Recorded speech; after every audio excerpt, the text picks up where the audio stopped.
Anyways, for those of you that go to like big box stores, things like that, I would recommend Target. Target's got some game deals that are pretty good. And right now you can get Raccoon Tycoon for like $23.99. Friend of the show, Glenn Drover. Really fun auctioning, you know, bidding game, or not bidding, but auction game. Really good, really solid. I haven't played Lizard Wizard yet. I feel like Lizard Wizard is probably the meteor version of it. But right now you can get Raccoon Tycoon. Great artwork. Lots of game in that box. 23, $24 at Target. Yeah, do it. And I check Target all the time for other sales. There's a lot of the Prospero Hall games, right? So there's your Horrified. I want to get the I have Horrified, the regular one, but I want the one with like the American monsters in it, right? Like Mothman and whatever. I really want that Horrified. But anyway, so they have good deals all the time. If you pay attention, they'll do. I mean, the buy two get one is like okay, you know, depending on what they've got. But the horrified there, you know, is usually relatively cheap. Raccoon Tycoon for $24, really good price for a good game, really solid game. And then another website we could send you to. I think it was Dan earlier who had commented on that, but that would be the Top Shelf Gamer. So Top Shelf Gamer is, as far as I know, because what I can sell, I get emails from them all the time. It's like upgraded components, sleeves, all kinds of deals on stuff like that, right? So you go over to Top Shelf Gamer and you can find, extra goodies for your game, make it better, bling it out, pimp it out, you know, whatever your preferred nomenclature is. But Top Shelf Gamer, really good site, lots of really good deals. They're doing Black Friday specials right now. Some deals are better than others. I think sometimes I look at stuff and I'm like, like $2 off, who cares? You know, like $5 off, you're getting better. You're getting better. But I can be cheap, I'll admit it. No shame in that game. But I'd say Top Shelf Gamer is a really good website to check out to just find board game upgrades and things like that. Always check out Etsy. You'd be surprised at what you could find on Etsy. I picked up Sabacc when I went to Disney in April, and I knew when I went to Disney, I'm like, okay, I'm getting a copy of Sabacc. I actually got Dan one too, and then Dan found these metal dice from Hyperspace Props that you can use for Sabacc. Now, Hyperspace Props mostly does like Star Wars related stuff. But man, these metal dice, they're cherry. They look really good, man. They look really good. I was really happy with them. Actually, I'm gonna grab them.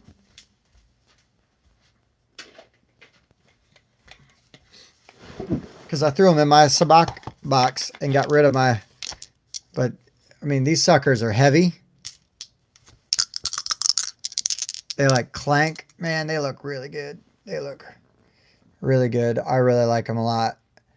You know, Sabacc is an interesting game. I think the rules could be explained a little better, or maybe a little bit better. The cheat sheet or the card design, actually. I think it was the card design that was like, some of the cards are kind of hard to distinguish. Like, well, is that this or this? But it's a relatively cheap way to spice up your games, spice up your, you know, things in your collection. But Top Shelf Gamer is really good for that. Etsy is really good for that too. You might be able to find something on eBay or whatever. I know right now it is also Thingiverse is really big if you've got 3D printer, and I've got one. I terrible at using it, and it's a thing. It's like anything. It's like painting or whatever. You just need to practice and work with it. And I have, honestly, full disclosure, not put in the time that I need to, but I've got one. But you can go to like Thingiverse and find really cool STL files for free or relatively cheap. You can always tip, right? You know, so if you really like one that was free, I think I printed out some monster holders stands for my Australia game. Because those I could print relatively easy. It was, it wasn't, like it wasn't like super detailed. I didn't have to mess with the slicer too much. Just a whole bunch of stuff with it that I just need to play around with and haven't yet. I would also say you could go another great way to upgrade your games for cheap, and that's a thing that I like to do for the holidays, or get things for other people to upgrade their games. You should go to the dollar store, a Dollar Tree, a Dollar General. Everything's like $1.25 now there, but you go to one of those stores, and my wife's cousin went to one, and he got these little jars with corks in the top. And he uses them for his Quacks of Quedlinburg game. And like, what a neat upgrade, because I have gone the coin capsule route. I haven't done it for Quacks yet, but I have purchased coin capsules for other games that I've put, just the little tokens in the capsules, because A, it preserves them, and B, like especially Quacks. So Bob went to, I don't know if he did it off of Board Game Geek, but he got the Geek Up bits, right, for Quacks, and I believe for Orleans as well. And they're not on my list because I didn't look to see if they were on sale. But those Geek Up bits are amazing, man. And what a nice, if you wanted to spend the money, what a nice gift to give somebody if like, oh, Quacks is their favorite game and they don't have anything fancy for it. Go for the Geek Up bits, man. That's a really nice gift you could give that that people would really like and be excited to get. And you can't go wrong. It's a really nice thing to do. Of course, we all want the $4,000 Wormwood table. God, I don't even know how much they are, but it's thousands of dollars. And I seen them at Gen Con. I saw them at Origins, and they are beautiful. They are absolutely beautiful. But that is a pipe dream for somebody like me. I've got a really large, but secondhand kitchen table down here, or a dining room table down here that I use in my game room, and then I've got some like 6 foot, 8 foot folding tables that I use when I have like people over for games and we need multiple areas. We go to Spencer's house. We play on his pool table. It functions very well as that. Mike at his place, he's got a nice little game table. I say little, it's not little. He's got a nice game table that's really, really cool, really nice to use. Over at my sister's house, man, they've got some really nice game toppers. They use game toppers. So if you're inclined, that is a cheaper option to go with game toppers. They have different Kickstarters and stuff like that, so, but they're decent priced for what they are. The guy Berkey, who runs that Game Toppers, he's a bit of a character, as well. So you might come away with a story just from, if you are lucky enough to deal with him in your transaction. But those are good alternatives, good options to the, alternatives or to the Wormwood. Not going to be near as nice. BoardGameTables.com. A playmat from their last Kickstarter. Yeah. Okay. So what kind of playmat was it? Was it like you lay out over your whole table? Was it one of those? And was it like a custom or a design? I'm really jealous because I've seen, Board Game Mechanics has one with their logo. I would love to get one with a Board Game Rundown logo to put over a game table, just to have as sort of a background. Just black and covers your table. Yeah, but you know what, man? A game like a neoprene mat over the table is so nice, especially if you're trying to pick up cards and things like that. And the LEDs in the edges of the table. There's a guy, I've gone to his house once to play games. He's sort of local to our group. He lives like one town over. He has an amazing game room setup, and he used to run like big D&D campaigns and stuff. And so his game table has the lights and all of that stuff. And, like, oh my gosh, it looks so good. It looks so good. And yeah, I think what I'm missing is you guys are talking about it. I need a neoprene mat. Even if I need to stop holding out for one with a Board Game Rundown logo on it and just get one. But yeah, nice big one. A nice big neoprene mat would be there you go. There you go. That's a good gift. Another good gift, and I don't know if I didn't look, but Mayday Games has really nice Crokinole boards between 100, $200. And if you like Crokinole, I've got one my father-in-law made me. It's not the prettiest board, but it works. And it's I would bring up, I'm gonna, for Thanksgiving tomorrow, I'm gonna bring up that Crokinole board, and we're gonna get a lot of plays with that thing. Yeah, I don't know. Does anybody know? The couple of people that are in here, anybody know how to clean a neoprene mat? You could run water over it and just let it dry out, right? I don't know how what kind of dirt is on it? Is it like, does it need like washed, or do you just need to run a dust buster over it? But, I don't know, because the neoprene mats I have. So I've got a neoprene mat for, I've got an old Magic the Gathering one that I got. I don't even know why or how.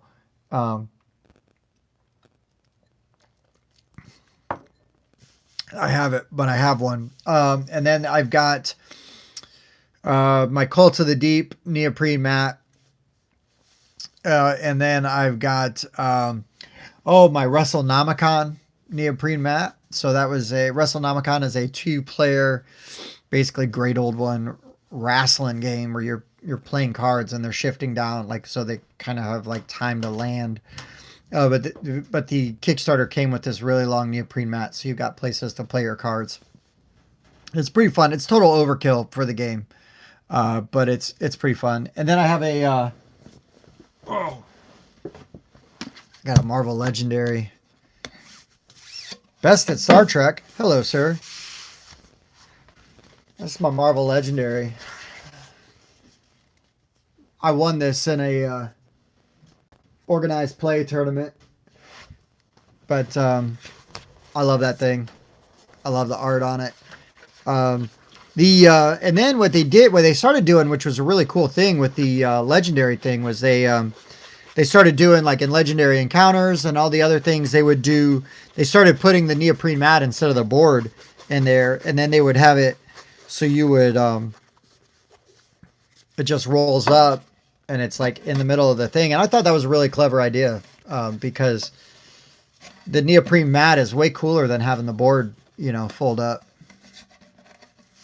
So, favorite Trek. I know you asked best at Star Trek, but I was originally going to say, I would have originally said the original series, but I think now, though, Deep Space Nine might be my favorite. Now, I haven't watched Enterprise or Voyager yet, but out of Next Gen, OG Star Trek, Deep Space Nine, I think Deep Space Nine, it stole my heart.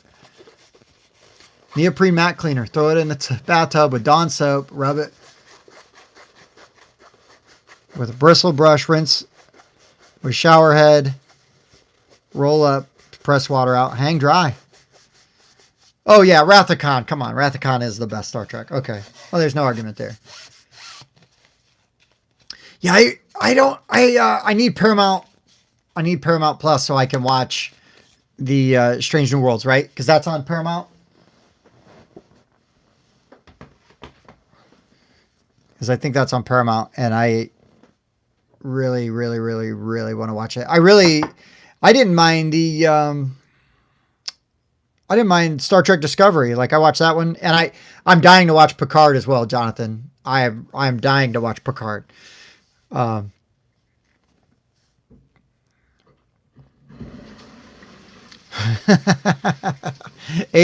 Klingons. Well done. Well done. Hey, Brian, send me the message, buddy. You know I'm waiting. I'll take it. But yeah. So what game is that? The Star Trek Bridge Crew? I haven't played that. Is that a board game or is that a video game? Pardon my ignorance. I'm just dying to know now.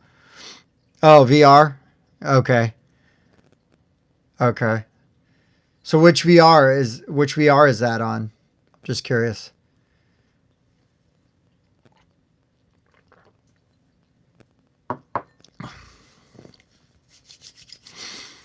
I really want to play. Have you guys played Star Trek Ascendancy? That's a Star Trek game that I am really interested in. Oh, they finally took down the servers. Well, that's too late now, so I guess I'll never know. Um, but yeah, I really want to play Star Trek Ascendancy. Um, I think the only Star Trek I played is it Fleet Captains? I think that's the only, and maybe the Star Trek Catan. I think the only Star Trek games. Um, okay, so best at Star Trek. I have not played Endless Winter yet, but some of the guys did, right? Like they just filmed a review last week for it, so it should be up maybe next week. And I heard mixed. I heard mixed things. So I really would love to hear what other people think because I feel like it was getting rave reviews. So I was kind of surprised that some of my friends were a little cooler on it. I don't want to say they didn't like it. I think they liked it fine, but I think they expected more out of it. Um, and then with your Endless Winter, also, did you get just base game or did you get like all the expansions and stuff? Because I'm curious about that too. So yeah. So Bob, do you really liked Endless Winter? And then I think Mike is like 7.5. Okay, just the base game. Well, let me know, man. Let us know. Either comment on the channel or hop over the Discord. Let us know what you think of that of the game because I'm really curious. I'm really curious. I'll play it eventually. They had already played it. They had an opportunity to film a thing without me. I'm like, go for it. Get it. Let's get a video out on it. Get it played. Talk about it. Um, but okay, so Flamecraft. I've heard Flamecraft is a little lighter than people had hoped. But do you guys like it? Do you guys Board Game Grand? Are you a big fan of Flamecraft? It looks cute as hell. It looks super fun. Um, but I'm really curious because I've heard some people go, well, I was a little underwhelmed by it. But okay, okay. And I think maybe the people that were underwhelmed wanted something a little heavier, a little bit more. But and I get that. But there's tons of like family friendly, family weight games that I love and will play all the time. But okay, so there you go. Right on. Lighter side, but thinky decisions. I can respect that. I like that, right? I don't need every game to be, a 3-4 hour brain burner. I mean, don't get me wrong. I like them, and love sitting down for one and just, digging into, an Arc Nova, right? Like let's make this work. But sometimes, man, you just want to sit and goof around and play an easy game for an hour or less. Splendor Duel. Haven't played Splendor Duel. I love Splendor. Splendor's really big in my house. My wife loves Splendor. She and I will play that. So maybe we just need to get Splendor Duel. I think we talked about recently on a show, or maybe it's not out yet. I can't remember. But I used to play the Splendor app a lot, and I was so sad it's not supported anymore. So you can't play Splendor anymore on the app, which is a bummer. Come on, Space Cowboys, get with it. Make that thing happen again. I want to play Splendor.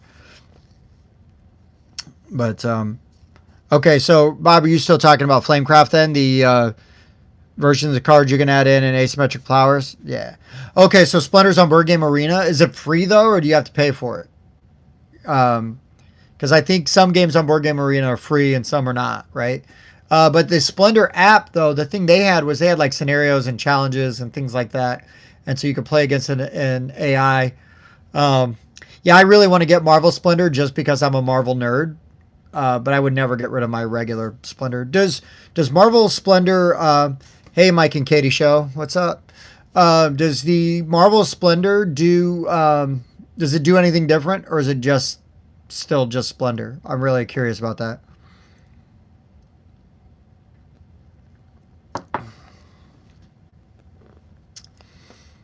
I don't know what Batoku is, but you want my Arc Nova for Batoku?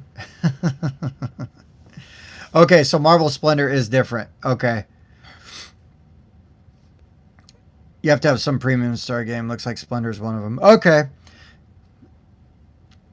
Um, Yeah, well, I definitely now have to check out Marvel Splendor. I will put that on my gifts for gamers list because the sometimes it's like you walk and you see a game, you're in a game store, and you're browsing the stuff, and you're like, one day I'll check that out. Well, now sometimes you just need a little nudge, be like, oh yeah, you know what? Now I actually heard that's really good, so I'm gonna try that. Um, so now that might be enough to push me over to try Marvel Splendor. I will say like. Villainous, for example. Got Villainous.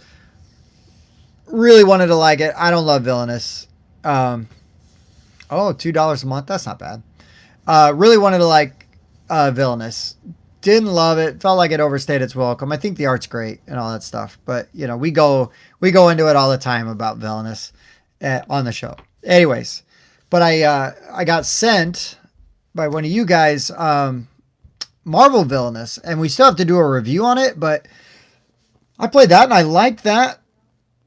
I like that more. I don't have any expansions for it. There's like a Venom expansion coming out for it that I really kind of want to get. But I did like Marvel Venomous more.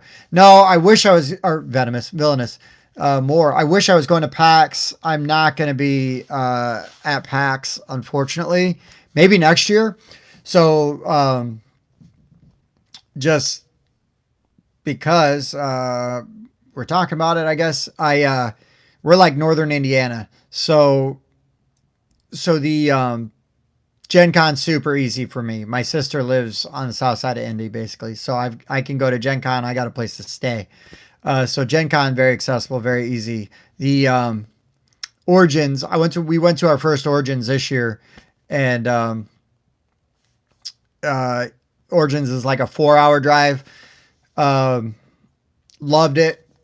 Hope to go back next year for the show. But because PAX, right? That's in Philly, I believe. I really want to go. I really want to go to PAX U. I think it looks really, really cool. I'd love to get to that one. I'd love to get to BGG Con, in Texas. I'd really like to go to. I wouldn't mind going to the Dice Tower one in Florida.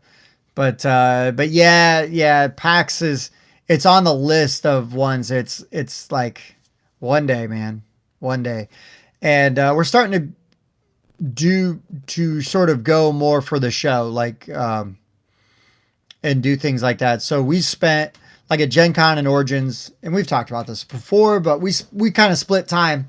My friend works for, man, I would actually rather do Bonacore's Podfather cruise than the Dice Tower cruise, because I heard the Dice Tower cruise was a disaster from people that were there. But I would rather do Bonacore's gaming cruise just because I like Bonacore a lot. Been lucky enough to have a few drinks and play a couple games with that guy, and he's a ton of fun in person. If you ever get the chance, he's a good time. But yeah, we split our time between working for, and again, it's a friend of mine, helping him out, working for the DV Games booth. But they gave us our badges. They gave it, they paid us a little bit, not a lot. They paid us a little bit, and then at Origins they actually paid for a hotel room too. But next year, I think when we're doing conventions, I think next year we're going to go full time as just the show, and we might even have like a little like tiny booth space so that we can do some interviews and things like that in the booth, and kind of have a home base, because we spent a lot of time running around just trying to talk to people and meet people, because there's people I've reached out to where it's like, hey, we'd love to, like cover your game and stuff. And it's one thing when you're like this random dude over the internet. It's a total other thing when you can meet somebody, you can say, hey, and they go, no, you know what? We like you. we'd love to work with you, or they just go, no, you're crazy, get away from me. Also fine. Um, but Bob, are you actually coming are you coming to the Meeple meetup next week? Are you really? And we do a thing locally in Northern Indiana, Meeple Gaming Society. So that's a local group that we run. It was going really strong pre-COVID. COVID happened, kind of squashed stuff for a little bit, like it did everything. And we've slowly been ramping back up and doing more events. We actually hosted a Protospiel one year, which was an amazing experience doing the Protospiel and having game designers come in with games in various levels of production, and actually made a lot of friends there and made some amazing contacts there. But I would love to host and be a part of another Protospiel.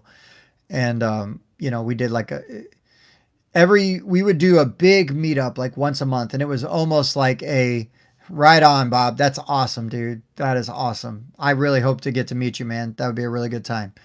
But yeah, we used to host these big meetups once a month, and at a hotel, like in their big convention area, right? In their convention room. And we would do trade tables. We did like a Christmas auction one year.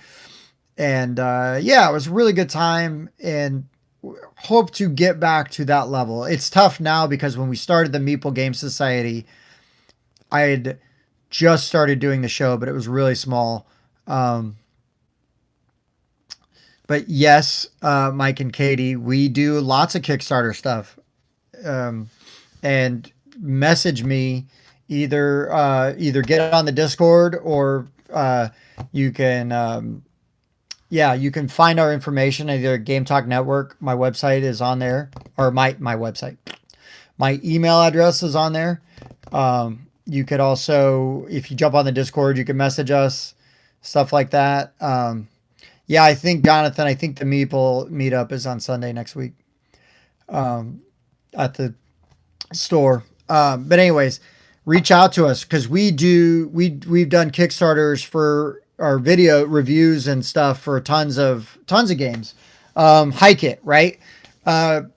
We did Hike It. We did Cult of the Deep. We did Vigilante, which is right there. That's a finished copy of that game that we've done. Yeah, there's a bunch. Mini Steel is one we've done. Deck of Wonders, which we'll be filling soon, is one that we've done. I don't know, Bob. We'd have to. Maybe it is Saturday. I don't know. I don't know if Bob posted it yet or not. I'll have to look and see. But yeah, we've done lots of Kickstarter reviews and videos. We just did one for Black Mold, which funded. And we did one for Nano Battles, which is still ongoing. I don't know if that one's going to fund or not, which is a shame because it's a cute, fun little tactical game. But that would just be a shame if it got overlooked. But yeah, we do reviews and things like that. And right now it's free for now. All we ask for is a copy of the game, if you fund. And if we hate the game, then we don't do a video. We'll just say, hey, the game wasn't for us. It didn't really work. Thanks for giving us a shot. Unless you want us to put one out, but we're not gonna punch down on an independent game designer. It's one thing if CMON puts out a game or Stonemaier puts out a game. Our negative review isn't gonna hurt CMON. But I have no interest in just like, oh, hey, Jimmy over here made a game and it's okay. It's not great. I have no interest in trashing his game to everybody. I would just be like, oh yeah, I played it. He's a nice dude. You should talk to him. Maybe, you know what I mean? No interest in dogging people's stuff publicly, especially, and we have a small platform, but we do have a platform, and, no interest in trashing people that are just, trying to get their passion projects made. But again, right, if we review an AEG game that we don't like, right, it's not like Alderac Entertainment is hurt by one smallish YouTube channel's negative review. So, I mean, that's just sort of the way that we that's just sort of the way we roll. And well, I'm glad you guys have found us, and hopefully, we keep putting out stuff you like. Yeah, we've been doing, so there has been a bit of a format change, not totally, but a little bit. We have gone more to doing like some top tens and reviews and stuff like that. We used to do originally it was a weekly news show where we talked about games we played, Kickstarters, and news and stuff like that. And then we started doing it every 2 weeks. And now I think we're going to do it like once a month. I've had a friend that, I say a friend, he's a friend of the show, I guess. Somebody that I've corresponded with privately, but I know he also watches the show. Ask when are we going to go back and do some more just old school rundowns? And I think in December we're gonna do one, and then after that we're gonna start doing them like once a month, because the last couple times we filmed, we've been doing our top 50 games of all time, and so we'll do like 10 a week. One of them dropped today, right? And those are a lot. That's a lot of. I mean, they're almost all like 2 hours, and we have an editor, but that's a lot of work for him.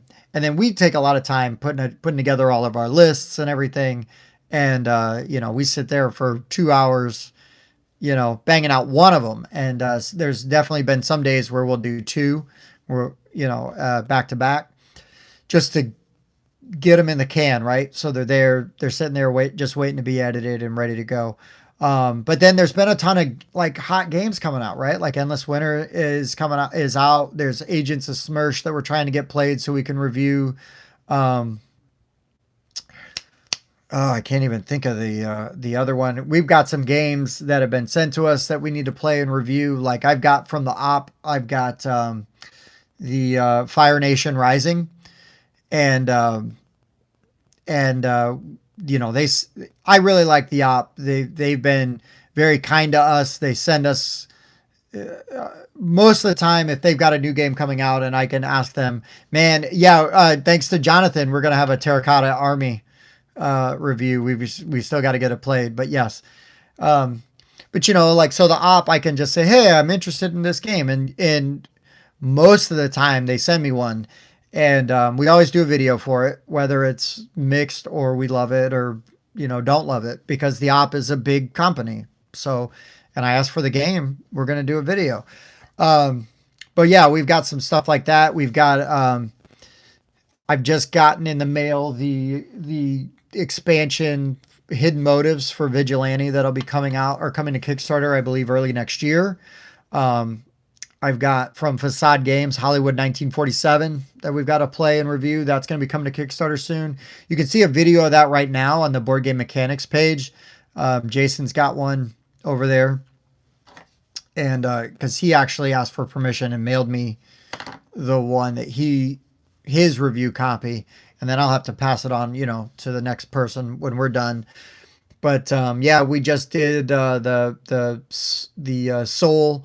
The one about the sun that's dying, and that you're flying your ships into the sun to like capture the energy, and then so that you can build up enough that you can fling your new colony ships way out far off, and hopefully far enough to get a good ending.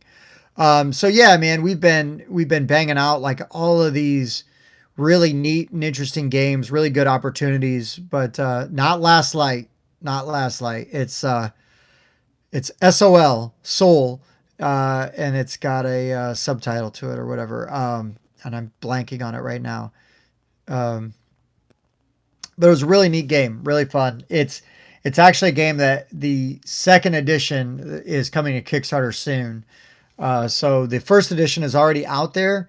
I don't know if it's out of print, though. I assume it's out of print. But yeah, we had the opportunity to interview a board game insert designer. Oh, I love poker. Yeah, I do.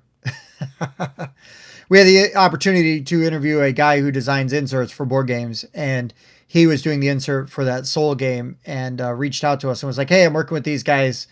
They're looking for content creators. And I was like, well, yeah, man, send it my way. Yeah, Last Days of a Star. Thank you. Thank you, Board Game Grand. Yeah, it's good. Have you guys played it? Has anybody else played it? It's pretty fun. I have not played Antimatter. Oh my gosh. When Antimatter came to Kickstarter, I was like pestering them, like, please, please let me review this game. And I never, we were even smaller. We were a quarter of the size that we are now. And we're not huge now. Um, but yeah, I really wanted to play, Antimatter. Okay, Board Game Grand. Does Antimatter or Soul Last Days of a Star look too abstract? Because I don't think Last Days of the Star is that abstract at all. It is a board like space board with different levels, and you are you basically on your turn you're gonna pick an action to do where you can either like build something or you can move your ships, and depending on the position of your ships will determine if you can build like a different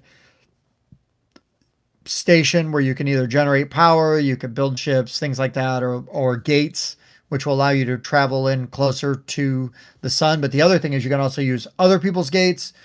Um, it's really neat. It was a really fun game. I was really happy with it. But that video is already up, so you could already see that one. But Antimatter looks so cool. If you guys played Antimatter, then do you have Antimatter? Um,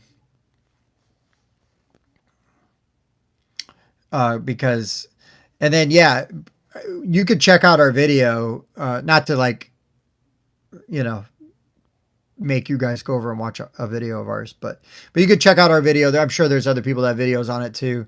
Um, but yeah, so Mike and Katie, yeah, Antimatter looked really cool, especially because of the poker aspect. I thought the art on like the art design of that whole game looked really neat. Looked really neat. So I was really trying hard to get to do a preview on there, but we weren't big enough. I don't know if we would be big enough now to get there, but maybe because we just broke 2,000 subs like a week and a half ago, maybe, and we're up to like 2020. So I mean, we're growing. We keep moving. It's good. But I think Antimatter is, yeah, thank you very much. That wasn't like oh, please congratulate us. Thank you so much. But I think Antimatter is out now, right? And oh my gosh, in Australia, oh, that's so tough.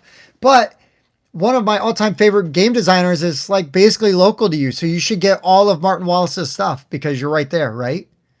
Right? I mean, if you like Martin Wallace, I do, but um, man, Australia, that's really tough. That's not even fair, dude, because the shipping has got to be crazy. Shipping has got to be crazy to Australia. That's so tough.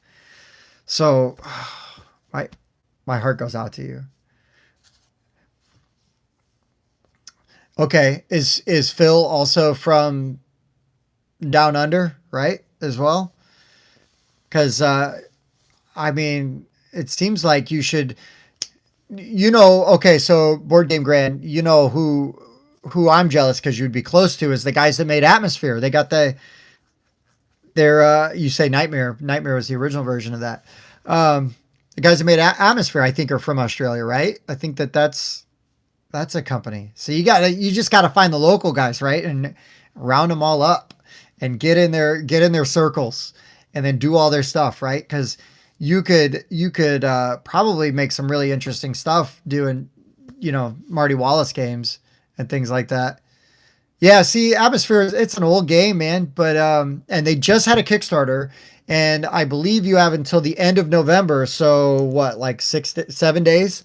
You got 6.5 days where you could get on late pledge, but that might be. I'm just saying, you never know when you reach out to people. I've had a lot of luck and some very pleasant surprises. Oh, you're on a band, Vacation Looming. No, reach out to them and say, hey, we're local to you. If you're in Australia, we should, if you want to, you want some coverage, we'd love to work with you. You never know, right? Worst thing they do is ignore you. Second worst thing is they say no. uh, And even then, who cares? If you're a content creator, I that would be my advice. I had when I was first starting, Jason from Board Game Mechanics was really kind to me and gave me a lot of good advice. And I was asking him, like, well, hey, man, how do you get games for to do stuff? Me too, man. Me too. We'll probably, some things are out of, I don't want to say I don't get a say in it, right? But I am not the sole decision maker for Board Game Rundown. I'm the main host, I'm the founder, and all that good stuff. But I am fortunate enough to have a game store owner that basically funds this whole endeavor. Now, everything I'm doing from my basement, that's all me. I bought my mic. I'm shooting on my phone. I paid for my tripod, all that stuff, right? But when we're filming at the studio proper, he paid for the lights. That's in the back of a game store. He gives us games every once in a while when we ask for them. He's very generous. But man, we're doing this for the love. At some point in time, we will probably start asking money from big companies.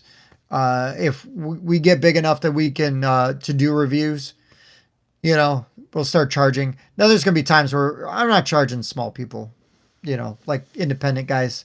They're on a real tight budget. I'd rather just make some friends, play their games. It's sometimes, I'm not gonna lie, sometimes it's pretty cool to be like, oh yeah, there's this game you haven't even heard of yet, but trust me, it's coming out. It's gonna be really good, and it's fun to say that. Not gonna lie, it's a nice perk. But yeah, we put all this time in here, and it's all for the passion of it. And yeah, Brian, Patreon, it is something we have talked about. We are working on content that we will put behind a paywall. The majority of the stuff that we do, all the reviews and things like that, will always be free and just on YouTube and with the commercials. But maybe some of these live streams might eventually go behind a paywall. We haven't determined what it is yet. We have to figure out content that would be what's worth it to you guys, right? Because we don't want to waste your time. We don't want to waste your hard-earned money. I'm here talking to you. I started this whole list about how cheap I am, and I don't want to spend too much money on games. Well, there's some things that I pay for, that I subscribe to, like podcasts and things like that I listen to that I do pay. But I want to be respectful to everybody else. And, it's got to be worth your while. It's got to be worth your time, because we're just yakking and having a good time, right? Like you said, I do this for the love, right? This is a great opportunity to play games and hang out with my friends and just do more in a hobby that we love, right? And that we're super passionate about. And I had this amazing opportunity fall at my feet. I'd have been an idiot to say no. I'm an idiot anyways, but I was not going to be an idiot on this one. No, and you're right, Brian. I mean, that's a thing. That's a thing. But we kind of want to do more though, right? Do more. And then, there's some things where it's like an early access may just be like, oh, well, we did a live, but we keep it behind a paywall for a month and then it comes out. Cause I also, I get the FOMO of, Kickstarters and board games and things like that. And you want to, you want to be able to have everything, have access to everything that you want. And, so yeah, I hate it sometimes. There's like movie podcasts where I listen to, and it's like, oh, you really love this movie, but unless you pay us, you join the Patreon for $5 a month. So, that's whatever, $60 a year. You'll never get to hear this, us break down this movie, and maybe it's your favorite movie. And it's like, I don't know that it's worth the $60, for that one. I'm sure they would do other ones that I really like, but there's also, things that I have subscribed to and do subscribe to, and I'm glad I do. But I kind of have that mixed feelings about like, oh, well, it's really tough because I'm passionate about this. And there's also imposter syndrome that goes into it, right? Like, well, who wants to pay to see us, a couple of jackasses on, sitting in the back of a game store talk about board games. But here we are. We do it anyways. Oh my gosh, man. Just keep your eyes open for anything cool. Talk about it, right? Like reach out, let us know what you saw blew you away. I would love to hear what you guys find interesting. So Mike and Katie show. What kind of games, what are your all's bread and butter? What are the games that get you excited Because like at the rundown, we're lucky, right? We got a panel of 4 to 6 guys. We rotate in and out, and we've got all tastes covered. I'm kind of an omnivore, right? Like I love the fun party lightweight stuff, and I will play the heavy stuff. I don't own any Lacerdas, but I would play one, man. And if they weren't $100, $150, I probably own a couple because they're just fascinating to me.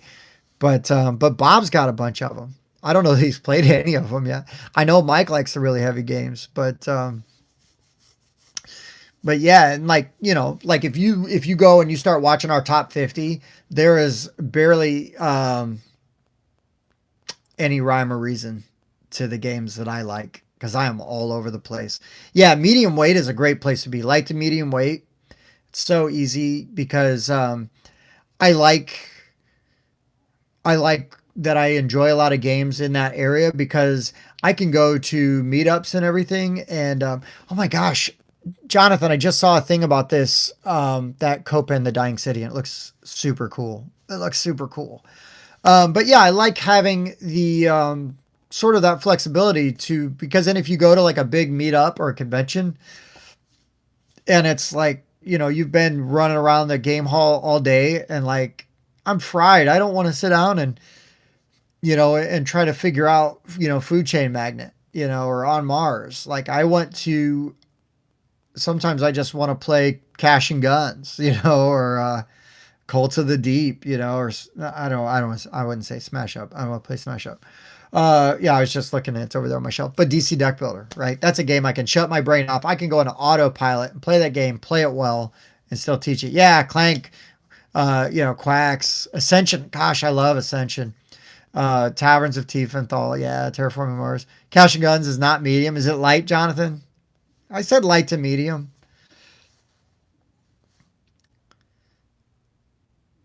See, look at that. Ten's really good. I haven't played Straw, but I really liked 10. I don't own 10. Okay, Jonathan, but the social aspect of it makes it heavier. Been talking too much. My throat's getting dry. But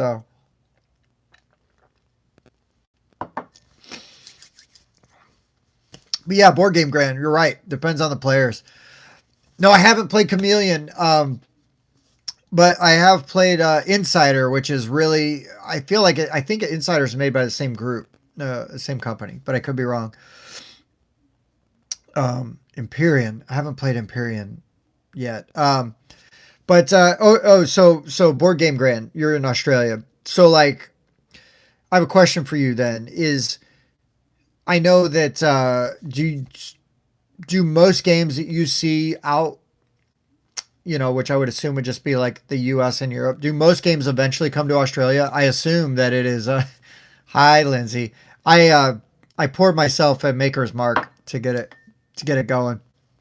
I was hoping it would make me sleepy so that I could go to bed early and get up and make the turkey for tomorrow. But I'm getting old, so that's 2 fingers is about as much as I go at a time. It's more than enough. On ice also. But I'm interested in Australia. Does it take a long time for the games to land down there?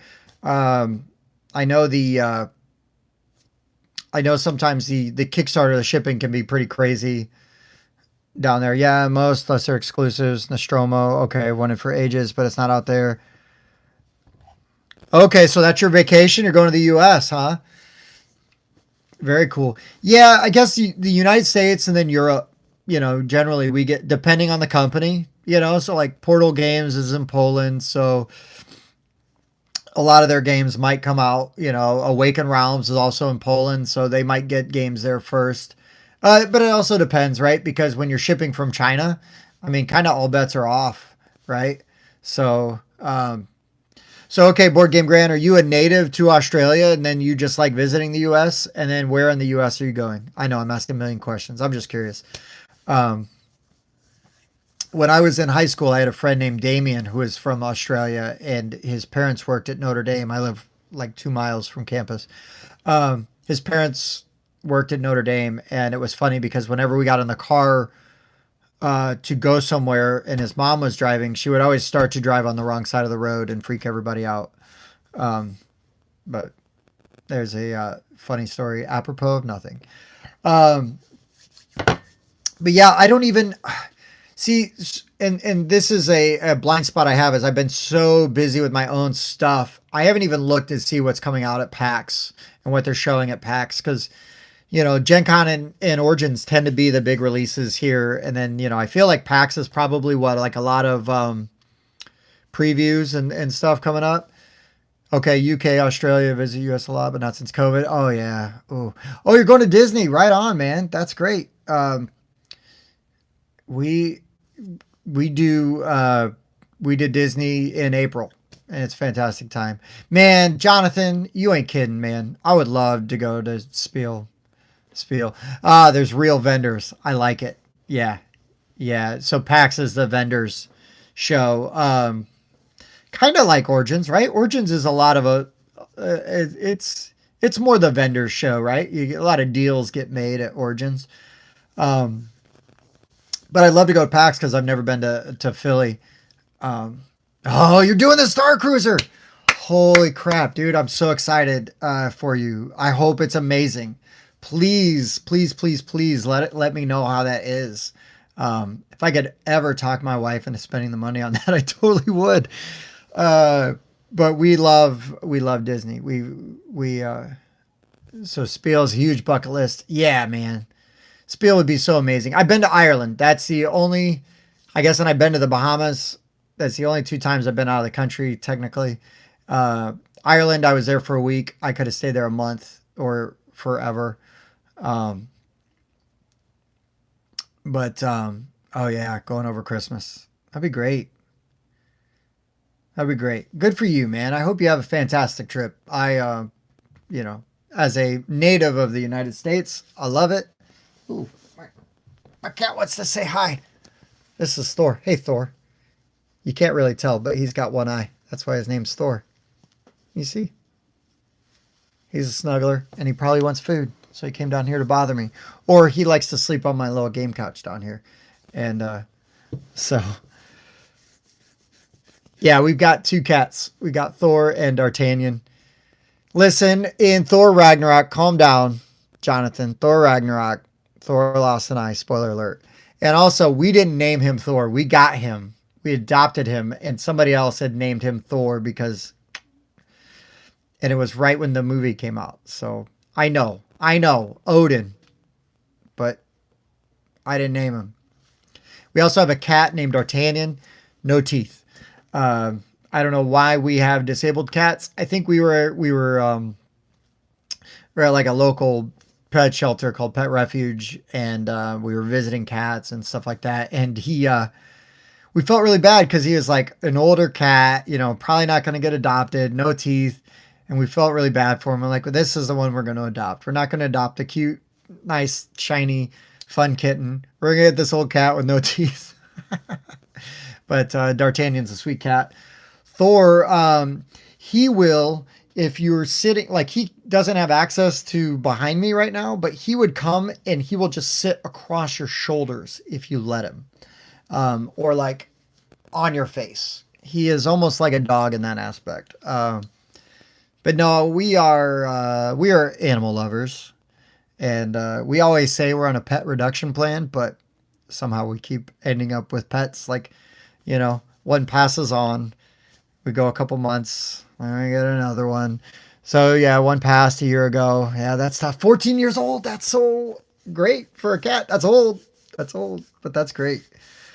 That's great. Yeah, my wife had a cat that just passed away. Actually, Thor.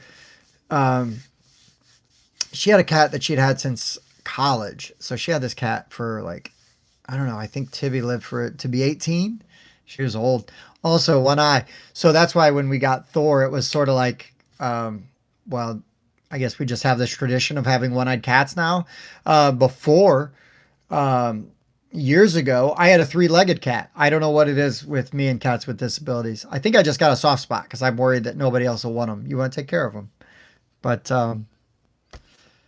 yeah, anyways, that cat's name was Gus. Nothing to do with three legs. No funny things there. He was just named Gus. He was a bit of a grump, but if he liked you, he was all right. But not like Thor and D'Artagnan. They're really friendly people cats, which you don't always get with cats. I'm just a big softy, man. That's all it is. I got at my job. There's stray cats. I could have named him Tripod. I could have. I could have. But he was also named Gus when we got him. Okay, Disney Sorcerer's Arena bought it. Seems like the same game. Oh, just bunch in the center. Oh, what are you missing? Okay. Just stays bunched up in the center. Kind of. It depends on how you guys play and your strategies. So, Sorcerer's Arena, I really like. And yeah, so you can focus on those points. But I have found, though, that in other plays, sometimes it's almost like King of Tokyo, where you don't want to be in the middle. At least not till you're ready. So with Sorcerer's Arena, I think, depending on the characters you're playing, unless you can get a tank to go and squat, I find that I get almost more points going after the people that are camping out on those points. And I try to use some range stuff. It can bunch in the middle. I get that. I don't have a great answer for that. But, I mean, I don't think it really... once you sort of cross that middle threshold, like, I try never to get my guys that far, because then they're going to get surrounded and they're going to get walloped on and dropped pretty quick. So, yeah, it does get bunched up in the middle. But I find the different character combinations and things like that pretty interesting. And I think that if you can, there's enough maneuvering around. So yes, it gets bunched up in the middle. That's a good point. But I with enough maneuvering around the sides, and sort of like how you shift and strategically like pull back a little bit. Cause sometimes I like to leave a little gap so that I can, but yeah, I'm hoping more range characters come out. Just when you play the, if you get the one, like blanking on the name of it now, the expansion that's got the Horned King from the Black Cauldron, he actually creates like little minions tokens that then you can send out, and he can just kind of work from further back. But yeah, that game does need some more ranged characters. So I guess if they did, what's her name from Brave, Meridia. So if you had like her, right, that would be an interesting thing. I'm gonna, what is funny is I met the designer of Sorcerer's Arena at Gen Con. Super nice guy, and I've chatted him up a little bit here and there. I'm gonna ask him, hey man, when are the ranged characters coming? I'm gonna ask him. I'm gonna make a note. I'm writing that down right now. I know this is super exciting video, but ask about ranged characters for Sorcerer's Arena. I'm gonna ask Sean that, because he is actively designing like all the new sets and stuff for it, and he didn't give me like any clues or anything. But basically, like in the app, anybody that is in the app, they have the rights to use and develop characters too. So if I had the app at one point in time. I don't know if it's still like active on my phone, but I might re-download that app just so I can go through and like browse the characters that are available. So any of the characters in that app, the app has rights to convert and make for the game. So it would be interesting to go, hey man, when are you going to work on blah, blah, blah. So I'd have to see if Meridia's in there. That's like the first range character that came to mind. I wonder who else could be a good range character. Maybe Hades, right? I don't know. Just thinking. Zeus. Not to just keep it in Greek mythology or whatever. But anyways, yeah, so Mango, if you've been at least having fun, Frozone, now you're talking. Have you at least been enjoying Sorcerer's Arena? Hopefully. I didn't even think about it bunching up in the middle, but yeah, it does. But I hope you've been enjoying it. I would not like to think that we steered anybody wrong, or sold you a false bill of goods on something. I still have mine. I play mine. a lot. I like it. I have a good time with it. And I get excited. I make all the guys play with me when we get a new expansion. I mean, it's happened, well, now 3 times. Um, and more or less, they're like, okay, and I think they like it fine. I think it's going to be, I think Dan said it in the most recent review where thrills and chills. I think Dan said in the most recent review that I think it is going to be like character pack dependent, right?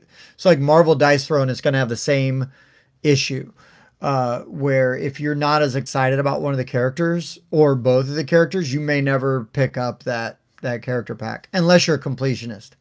I'm a completionist. So if you're not as like intense on having on all those guys, it may not be as interesting to you. But the Horned King from the Black Cauldron was like nailed it for me. But easy pick up and play. Hey man, no, let's again. I we just talk about we just like talk about games, have a good time, man. That's all we're doing. Were we the first ones to review it? I mean, when the op announced it, and I'd already had like an okay relationship with the op, like just dumb luck, kind of asking them for stuff. They announced it. That was one where I was like, hey, please, if you'd like. And so yeah, we cranked out a video pretty quick on it, but it's easy to learn. It was easy to do, right? It's like, okay, it's one thing when it's like, oh, this game's got a lot of rules. We really need to get this right. And not that you don't want to get every game right, but it was so easy to learn and teach. Oh boy, Brian, Twilight Imperium. You don't want to go by your rules, Brian. I'm gonna tell a story about you real quick, because we're friends. We're friends. We were at a convention, in IndieCon. We were playing. It's a small invite only, like 200 people convention. Lindsay, if you're still on, Lindsay's been there.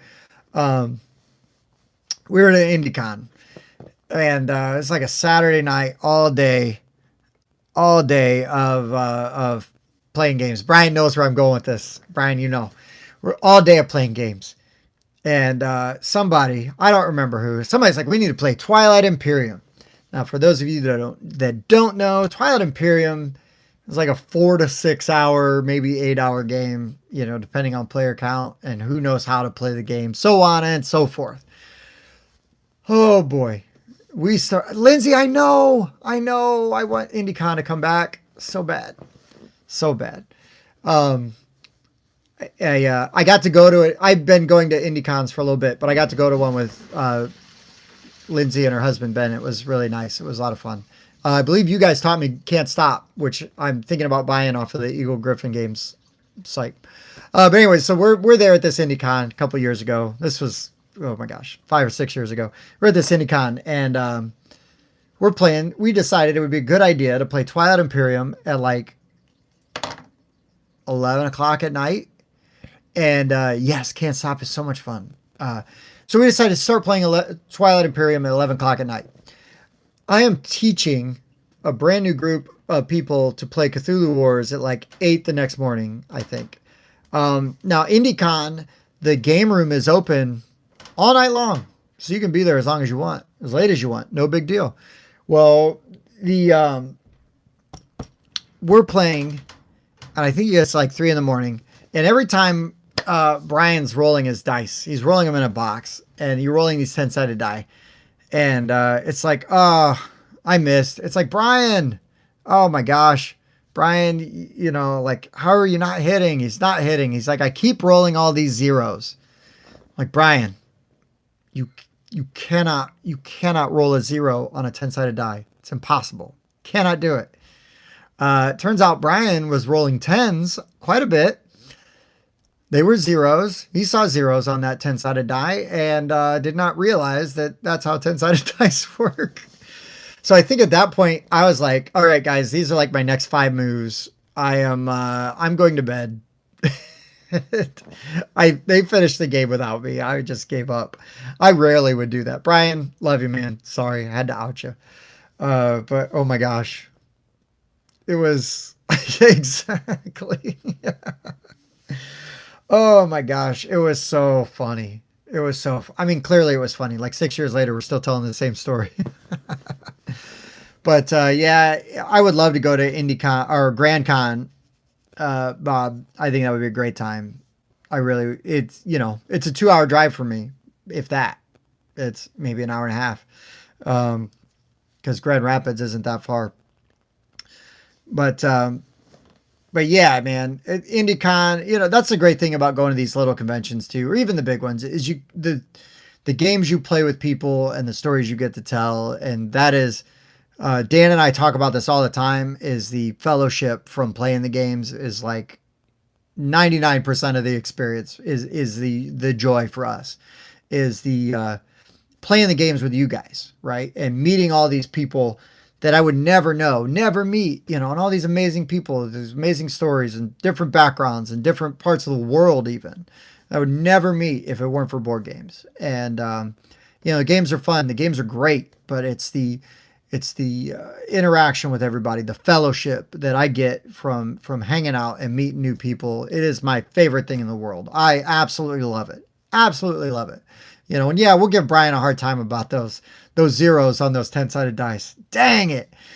But at the same time, man, it's all in fun. We're having a good time. He knows it, and we've all done so many stupid things, either during games or, whatever. And the good stories you get to tell. We used to call them cardboard war stories, right? My friend Greg coined that term a long time ago from our D&D games and stuff, where we talk about these old stories like we're old veterans sitting around. There's a line below. Oh, on the D8. Okay. So actually, Jonathan, I think I know. I think it's because they just use the same type setting to stamp those die that they do the D10. That's what I think. I could be wrong. But I'm pretty sure that is a manufacturing thing where it's just easier to just keep the same. Like that's our 6. Always has a line underneath it.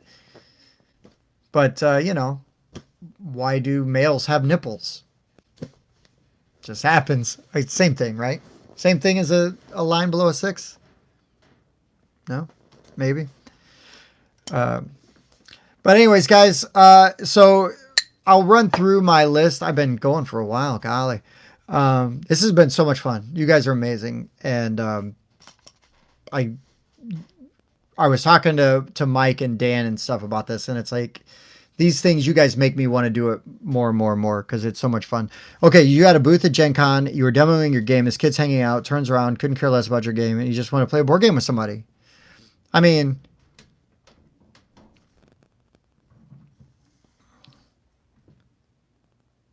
he brought... That's so clever. Oh my gosh, Ganchon's clever. It's so good. It's so good. It's tons of fun. So Mike and Katie, when you guys were at Gen Con, were you like just in the demo hall demoing your game? And also, what's your game? Curious. And then I'll let you go. Yeah. Oh, Lindsay. Oh my gosh. We did the gift suggestions a while ago, but I'm going to go through them. I'm going to go through them real quick. So much love. I miss you guys. Yeah, I have just the first Ganchon's Clever. It's so good. Okay. I'm going to go through the gift ideas and then I'm going to let you guys get ready for your Thanksgiving preparations tomorrow, or whatever you're going to do in Australia tomorrow, because I'm definitely assuming it's not Thanksgiving. But first of all, blind buy for me, Clank Catacombs. It's $60 retail now. I know that our local game store has got it, and if one of them's got it, a couple of them probably do. I know that there's at least 4 game stores in the South Bend, Mishawaka, Elkhart area. So in northern Indiana, where you could get those. Marvel Remix, it is essentially Fantasy Realms. That is a game. It's just the Marvel version of it. I feel like it adapts all of the cards to the theme really well. And you just had lunch. I love it. It's like almost 11 p.m. here. But Marvel Remix is now retail. You can get it relatively easy, $16 to $20. A gift idea is the brass iron clays. Right now, that's like 90 to $100. It's expensive, but it's a really nice way to cheap to bling out your game. And if you didn't want to buy like metal coins, those iron clays are like a really nice alternative. Give you a little bit of classy feel to it. Also, you could use them if you're playing poker, right, guys? Um, Another gift idea for gamers: model paint, right? There's Vallejo, there's Game Workshop, there's Game Color. There's lots of different really good affordable brands. And if they're not a painter, you could get them a brush and a can of black primer and the stone gray, and they can paint everything, like dry brush everything, and make it all look like little stone statues, and they look really cool. Not that I've ever done that, or I've done that to a lot of things.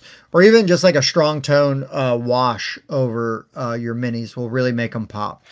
I personally am going to be shopping Black Friday deals for an airbrush. Um, Another great gift idea is just fancy dice. You could spend $10, 25 up to $25, or even more to get just a really nice, unique set of dice. Whether you get like a Chessex set, or you find something on Miniature Market or Amazon or something. My in-laws got me for Christmas a couple years ago. They bought them at Geekway. Was a metallic blue and gold, because I'm a Notre Dame fan. So they got me like Notre Dame colored blue and gold metal dice, and they were amazing.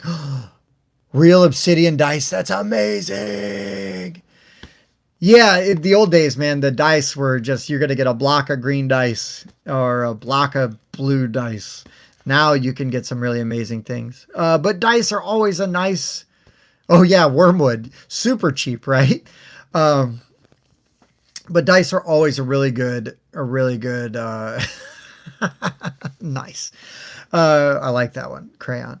But dice are always good for most games, right? I personally replaced all of the dice in my GKR Heavy Hitters game. They came with basic colored dice. I replaced them all. I bought fun, fancy dice. My in-laws, or no, not my in-laws, my sister and brother-in-law bought like fancy dice for their Cthulhu Wars. I have the Kickstarter dice, so I didn't have to do that. But they got like colored dice for each faction, and they look really cool. It's really nice. So dice is always good. This really hot game I have not played yet, but everybody that has talked about it loves it, and that is Scout. $17 right now. You can buy it online. I'm hoping it starts showing up in the game stores locally. I don't know if it's in ours yet, but I know Clank Catacombs is, so that's why I could say that one was. But Scout, man, I'm really looking forward to playing it, and it's like $17. So I'd say $17 to $20. Ready, Set, Bet, man. That is a fantastic game. You can use the app, or you can have a person play as the house and rolling those die. But the app does a great job too if everybody wants to play. Or maybe you only got like 3 or 4 players, so you want to have those people betting because it makes it crazy. But Ready, Set, Bet is a fantastic game that we are really excited about and can't stop playing. This is more of like a go to the website and check it out, but eaglegames.net, which is the Eagle Griffin Games website, is having a Black Friday sale. They also always have an ongoing Ding and Dent sale, so worth checking out. They make a lot of fantastic games with great components, and they got all the good Lacerda games over there, and they also sell them at like the Kickstarter bundles. So they're doing a Black Friday sale. I imagine probably through Sunday or Monday, Cyber Monday. But then I picked out Defenders of the Realm with $60 because I love Defenders of the Realm. It was a pandemic killer for me. Another website to go to, Stonemaier Games, man. Their metal coins are off the chart. I specifically would say, if you're in the market for metal coins, you can get 80 of the Scythe metal coins for $30. You can get 54 of the doubloons from the Libertalia, their version of the Libertalia Age of Sail or whatever it's called. It's not Age of Sail, it's something. Mango, I hear you. The doubloons, $25 for the 54 doubloons. 72 lira, which is the money from viticulture, the metal coins from viticulture, $30. Or 36 of the metal coins from Charterstone for $15. These are all really nice, high quality metal coins. and that is a really nice way to upgrade any game that you need currency in. I've got a bag of random metal coins that I got from a Kickstarter that I use in For Sale.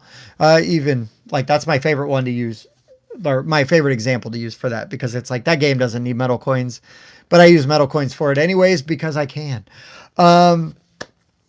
Another gift idea that's very affordable would be any of the DV games, which is Da Vinci Games, used to be called DV Jockey, Deckdetective or Deckscape. These are really, really good.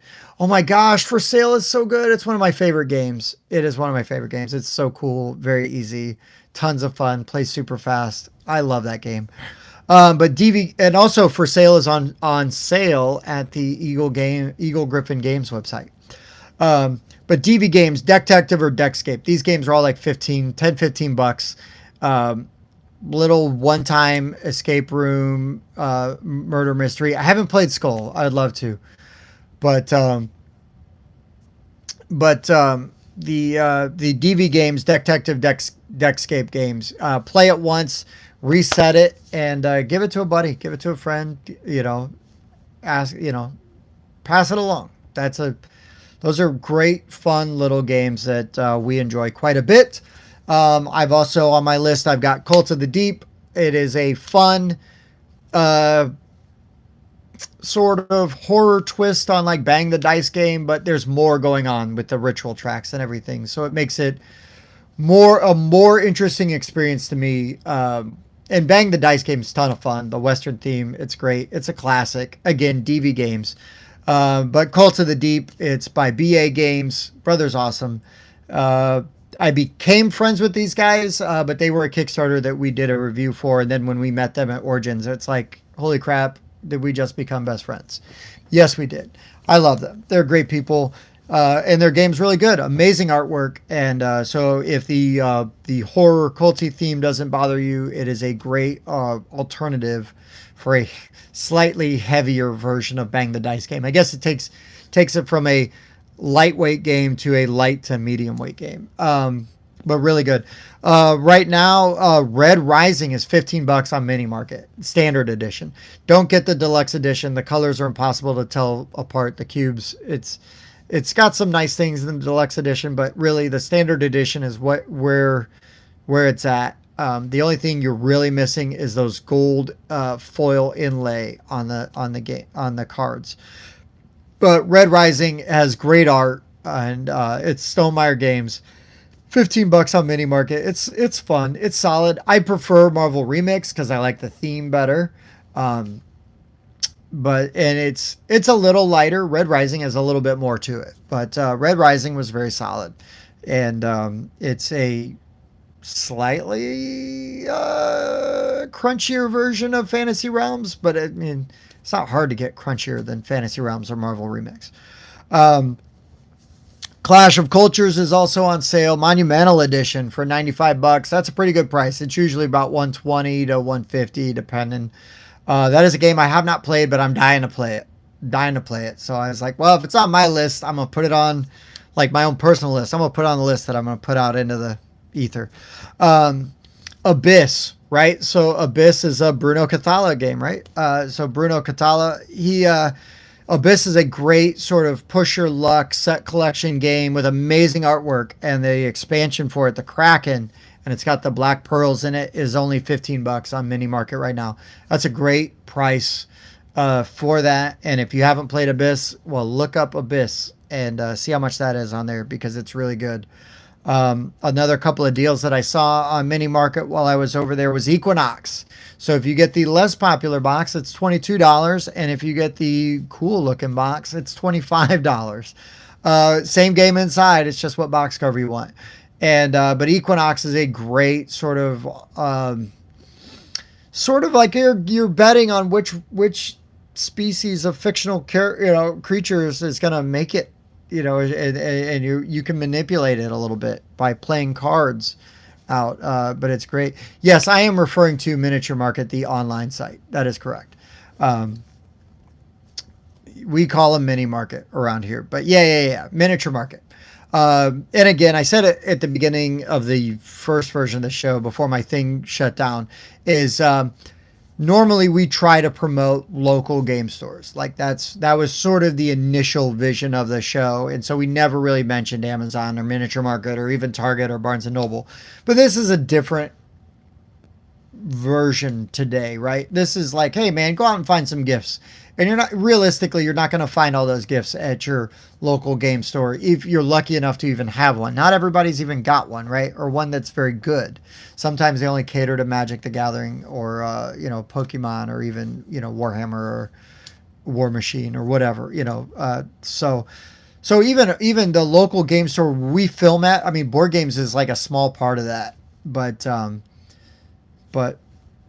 it is what it is. It's the industry. The game stores have to do what they can do to make money, and so if that's running Magic the Gathering tournaments, well, they're going to pay their bills with that. And then if they sell board games too, then that's great.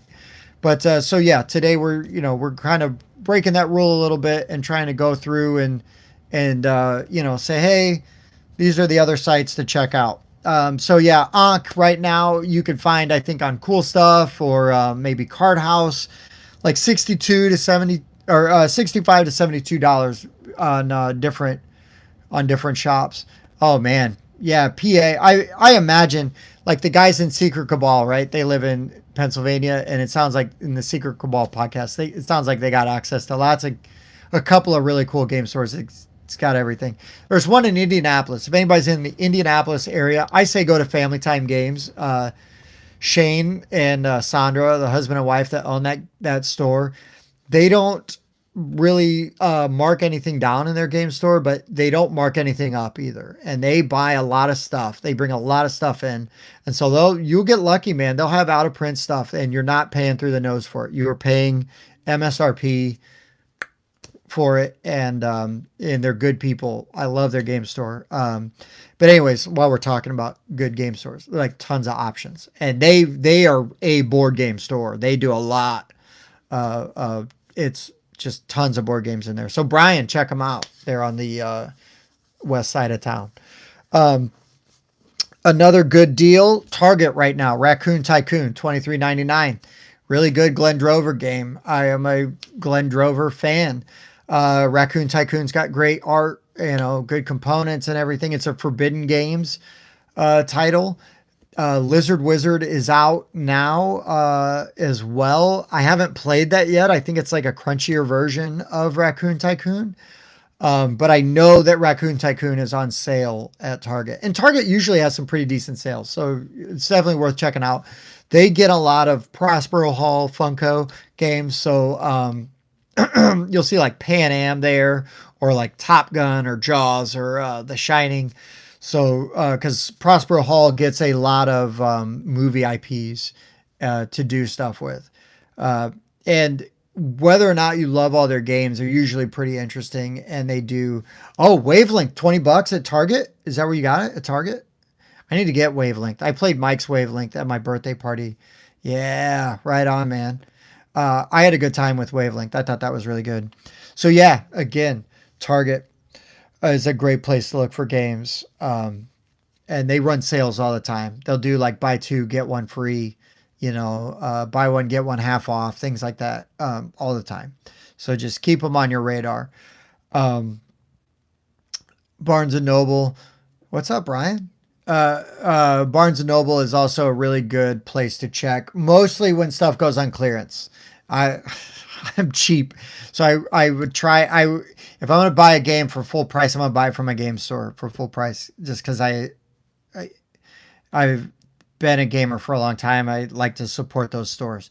But Barnes and Noble will run these like red sticker, clearance deals and stuff. And I got this is almost shameful, right? I got my Battlestar Galactica for $20 at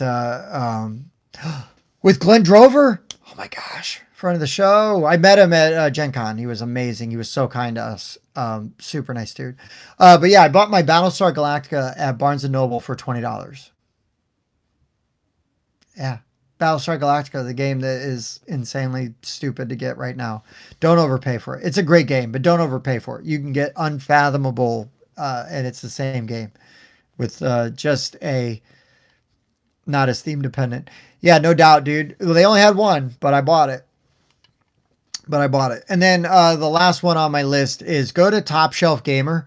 It's a website where they basically just sell like card sleeves and different things. I guess technically it's not the last one. I'm gonna say one more after this. But yeah, Top Shelf Gamer has got a lot of like game upgrades, different component things you can buy to like to bling out your game or maybe a loved one's game or somebody else's game. Uh, but yeah, Top Shelf Gamer, it's worth going around, poking around their website. You know, it's kind of like going to Etsy. You know, now Etsy, you almost need to be more focused with your search. Like, okay, I need to find somebody made custom components for above and below. So I'm going to go to Etsy and look at above and below. And then it's like, oh, somebody made these really cool little ceramic pieces. I'm only saying that because I know that that was a thing. I almost bought them. Almost bought them. I kind of wish I had. But they made these really nice components. It's like Etsy is a place you can go for that. But Top Shelf Gamer is a little broader, you know, and they've got more, you know, they've also got like inserts and things like that you can buy there. Which everybody, once you start to get it a little bit deeper into the hobby, you start caring about board game inserts. It's just so nerdy. But I totally care about board game inserts now. Yeah, Top Shelf Games is a really good place to go. I haven't checked, but I wouldn't be surprised if Mayday Games is running a Black Friday sale. Mayday Games has a lot of good stuff. Dead Man's Draw is a really great game you can get. It's like lots of strategy, tough decisions, and is a really fun game. And they also have some really nice Crokinole boards over there that are pretty reasonably priced, which is always a good family to, you know, play with very competitive people that aren't gamers. Crokinole is really fun for that. But yeah, so those are sort of the gift ideas, suggestions, places to check out. Keep on your radar, you know, when you're done eating turkey, or if you're down under, you know, whatever you guys do on November 25th, 24th, depending on what day it falls. But whatever you're doing this time of year for the holidays. Let's see. Ooh, I just got, that's an Etsy. Yeah, somebody's Etsy store is doing a Black Friday sale. I just had an email pop up. But yeah, man, it's worth checking out. There's lots of good deals out there this time of year. You know, don't overpay. You know, you can always watch Facebook Marketplace, check out secondary market. People will start doing a lot of like shelf cleaning, you know, like, and they'll sell stuff off. But like, you know, be picky, be selective, and also be patient. Be patient. Don't overpay. If it's your Grail game and it's a once in a lifetime opportunity to get that game, okay, I get it. But don't overpay. Check some stuff out. I would even, if you were like, because this has happened to Bob a couple of times where it's like, I'm thinking about buying this game. I'm really curious about it. You know, like, oh, it's been out of print for a while. Raw.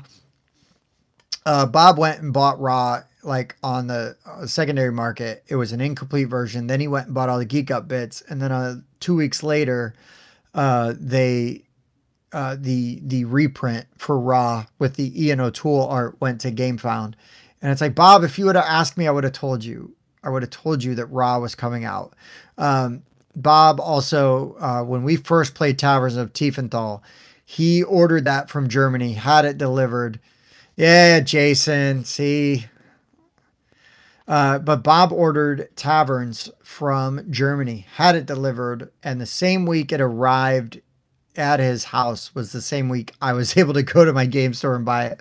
Now, full disclosure, I reached out to my game store and said, hey, this game's going to be coming to the US soon. Please order me a copy and stock it because you'll sell it. And, you know, so they did. And so Bob and I got our copy of Taverns at the same time. And he paid a little bit more because he had it shipped over. So I would say if there's a game where you're like, oh, this is out of print and I'm really like hot to trot for it and I want to get it, but I'm worried about it. Ask around, man. Ask some people. Hit us up. Go over to the board game mechanics. Ask them, you know, like if you got a show, you know, that you like, a YouTube channel you like, get on their forums, get on their Facebook group, get in their Discord group, ask around, because people, you know, people know people follow up, people read the articles and stuff, and they'll tell you, oh yeah, that's a good deal. grab it, get it right now. Like Lindsay, who's in the group, she was telling me about Stonemaier games, before they were out, like, cause she had an inside line, and she's like, oh, this is a good one. You watch out for it. It's going to be good. It's just, you never know, until you ask around. Jason's turned me on to so many games that I've even now kind of like dipping our toe in the industry and learning a lot of, stuff. You just never know, man. There's people that I just talk about. Oh, game trading. Let's see. You both get a game you want and you get rid of one. And yeah, just for the cost of shipping.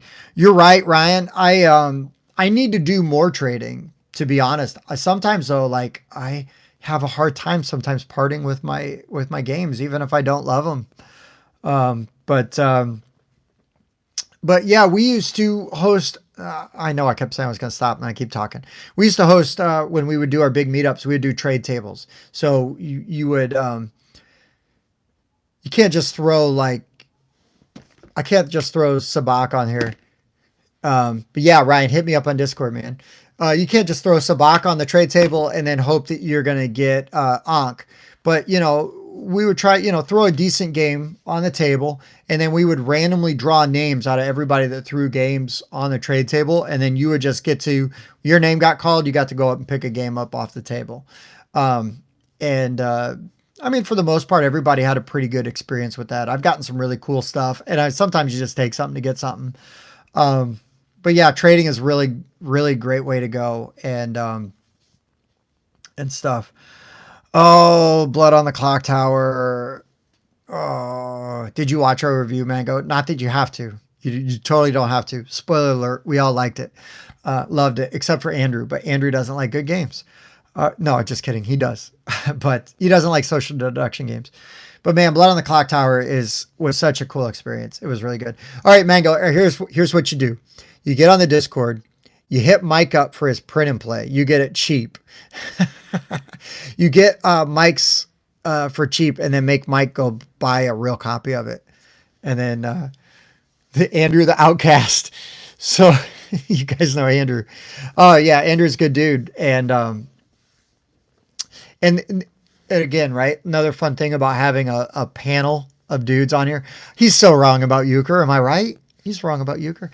The great thing about having a panel of dudes is we all got different personalities. We all got different tastes, and we all bring something different to the show, right? And so you don't have to like me. You don't have to like or agree with me all the time. You don't have to agree with Dan all the time. You don't have to agree with Spencer all the time. But, odds are we're going to hit on stuff you like. You're going to find somebody in the group that you like. Yeah, man. See, now, Ryan, I grew up in rougher neighborhoods and in the Midwest, in the not so great neighborhoods. Instead of playing euchre, we played spades. So I am a spades fanatic. But euchre is good. Euchre's still good, but this is like my go-to if we're going to play euchre, man. Oh, Ryan. Yeah. Ohio. Yeah. Northern Indiana, Ohio. We're not now Northern Ohio or Southern Ohio. Cause Jason we got friends in Ohio, but they're more like west, south. They're closer to Columbus. But yeah, Skull King, right? How did I not say this? Any Grandpa Beck's game. I'm just gonna go like any Grandpa Beck's game. They're really cheap and they're tons of fun. And it's a small game company that's family run, and I absolutely love them. Board Game Grand, yes. Grab Sabak while you're at Galaxy's Edge. That's exactly what I did. And then I bought the metal dice for him on Etsy off Hyperspace Props. So get the nice dice. Oh, you're in Columbus. Right on, man. Were you at Origins? Did we miss you at Origins? So if you, Ryan, if you listen or are inclined to, you should listen to the Board Game Mechanics. They're not far from you. They're right by Columbus. And I don't know if you're a football fan, Ryan, but I made a point at Origins to always wear Notre Dame stuff like every day that I was there, because we were opening our football season there. As we lost, but that's okay. I'm pulling for you guys on Saturday. And it hurts to say, but I just hate Michigan so much. But yeah, Ryan, I would recommend you check out the Board Game Mechanics podcast. Jason and Katie they'll tell you they're pretty okay. but they're also not far from you and might have good suggestions. Or if you're looking for like a game group, they might be able they might know some people around you that could turn you on to some stuff. Oh, Bob, I forgot about you up in Ludington. My bad. My bad. I love it. You guys are the best. You guys are the best. Well, this has been a fantastic night for me, guys. I really appreciate y'all taking the time and Jason, you loved Endless Winter? Okay, we got to talk, man. I'll message you later. We got to talk. See, I haven't played it, and I wasn't in on the review, Jason. And I don't think anybody hated it. I just think they were cool on it. No pun intended. But you guys have been amazing. I really appreciate that even one person watched this, but the fact that you guys are commenting and giving me a conversation, you guys are amazing. You are the best. And this is so much fun for me to do. So we're going to keep doing them. And I will try. Does everybody see this on Discord? Is that how you guys find out about it? Just that's my last question for y'all. You guys, I know like Jason, I could message, not to like name drop or whatever. I'd be like, hey man, I'm coming on. Yeah. So I know, YouTube. Okay. You just got the notice on the YouTube. Hey, thank you, Board Game Grand. And, happy Australia Day in November.